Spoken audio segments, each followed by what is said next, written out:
Getting off to a quick start and preferably an early lead is vital in any game preparation. Early in this season, the Maple Leafs suffered from poor starts and paid the price. But on a handful of occasions, and most recently last week, it was Toronto that strode out to big leads. All the good things they did to create those advantages, however, were dashed. In Carolina, their character enabled a victory. In Atlanta, it was an overtime loss. As this team learns to work as a unit, lessons like these must be adhered to. What will their start be like tonight?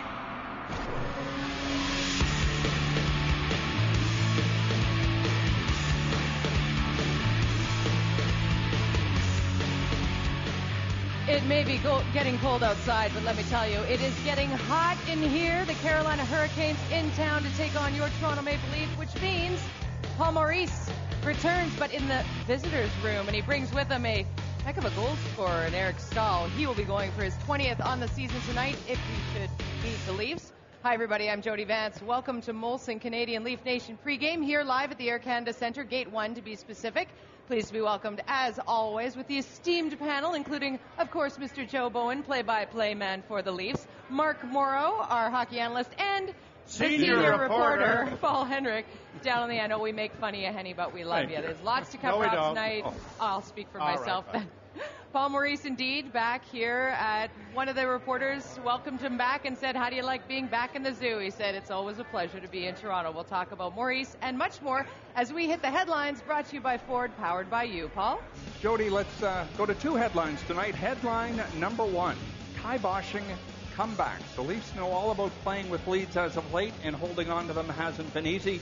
Headline number two, another big return. It has been consecutive weeks of happy homecomings for Brian McCabe and Wade Belak. Will Paul Maurice follow suit as head coach of the Hurricanes here tonight? So let's go back to headline number one. And kiboshing comebacks, Joe, is playing with the lead about focus more than anything when it comes to the Maple Leafs.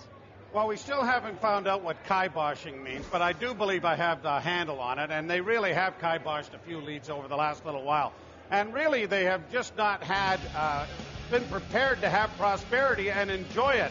3-0 lead in Carolina, and a 4-0 lead in Carolina, and a 3-0 lead in Atlanta. And in Carolina, at least they were able to salvage and get things going again after they had the lead squandered and were able to come up with a 6-4 victory. But in Atlanta, it was just completely different. It was like the bathtub was flowing one way and only one way, and the Leafs were never able to rebound once the Atlanta Thrashers got going. They got a late goal in the period from Ilya Kovalchuk, and then when the start of the third period, the Leafs had a couple of glorious scoring chances and didn't pull it off, and then all of a sudden it turns around. But they've had the reverse as well. They've been down and been able to come back and pick up wins, but blowing leads and not getting good starts, especially on home ice, has been absolutely baffling.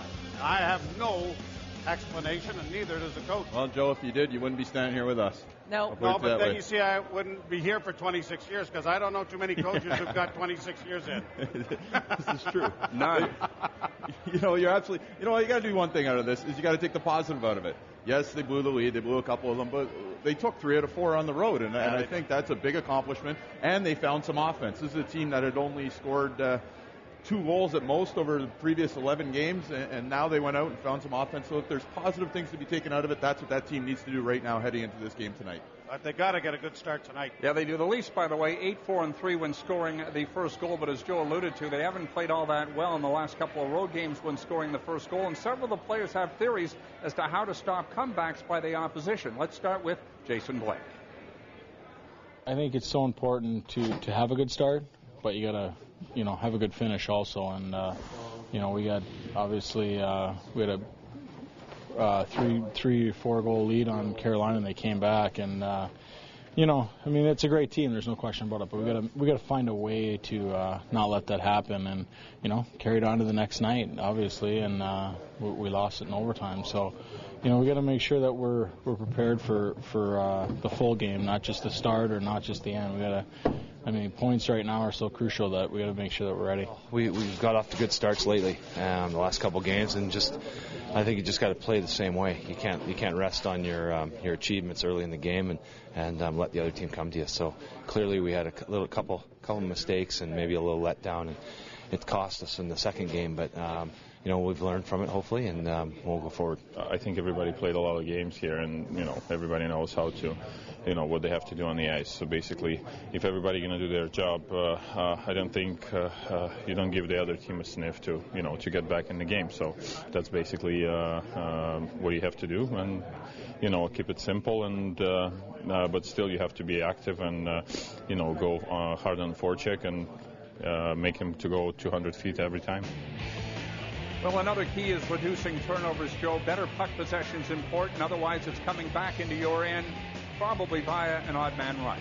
No, and the other situation is when you do have those turnovers, their goaltender's got to bail you out once in a while to keep you in it. And I know that in the Carolina game specifically, Ron Wilson wasn't very pleased with Vesitoska. When he called the timeout, you could see him visually pointing at the goaltender and saying, hey, make sure you stop the puck. And I know it's a situation that has really not been the strength of this team, and it has to be, because if you have a team that is going to try to score with an accumulation of shots rather than having the big snipers and the real good talent up front, then you've got to have superior goaltending game in and game out.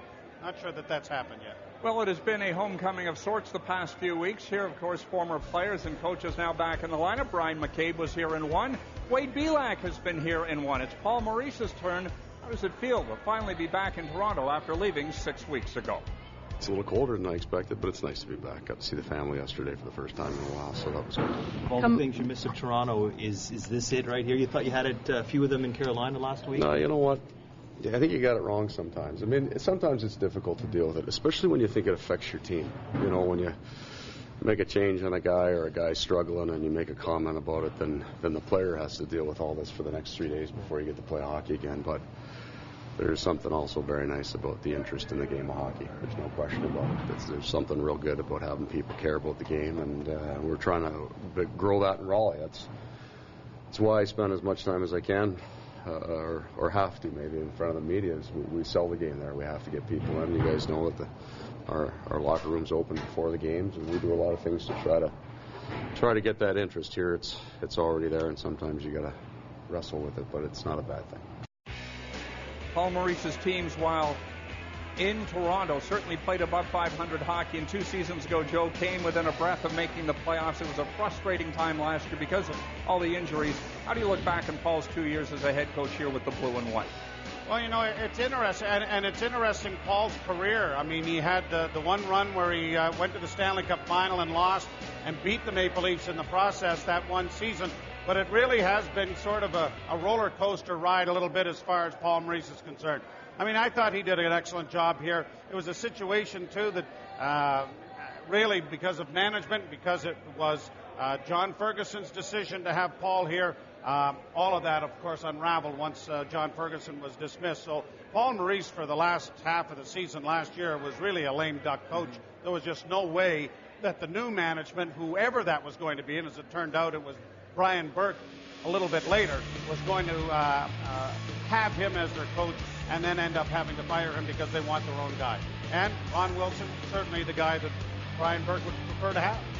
Joe, thank you very much for joining us on the program. We're going to send you back upstairs, and you got to get prepped for the broadcast. We're going to continue after this quick break, and you'll hear from a man who had a very, very fun time of it in Carolina with a hat trick. 5 points in all, in fact. Jason Blake talks next.